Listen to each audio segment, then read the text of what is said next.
আজকে পার্টনার প্রকল্পের আওতায় বাংলাদেশ ধান গবেষণা ইনস্টিটিউট কুমিল্লা অঞ্চল থেকে কসবা উপজেলার 50 জন কৃষককে ব্রি ধানের 100-র উপরে বিভিন্ন ধরনের বড় মৌসুমের জাত ব্রি ধান 102, 104, 105 এর বীজ তারা ইতিমধ্যে পেয়েছিল এবং তারা ইতিমধ্যে বীজতলা করেছে।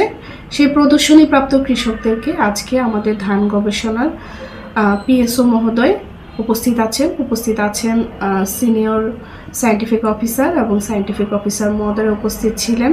আমরা থেকে কৃষকদের প্রশিক্ষণের আয়োজন করেছি এবং প্রশিক্ষণ শেষে প্রদর্শনীপ্রাপ্ত কৃষকেরা ইউরিয়া সার, ডিএপি সার, এমওপি সার, জিপসাম সার, পাশাপাশি গ্রোজিন, জিঙ্ক সার এবং তার পাশাপাশি ফসলের ধানের রোগ বালাইয়ের জন্য বিভিন্ন ধরনের বালাইনাশকও পেয়েছে। তো কৃষকরা আসলে খুশি, অত্যন্ত খুশি আমি দেখেছি।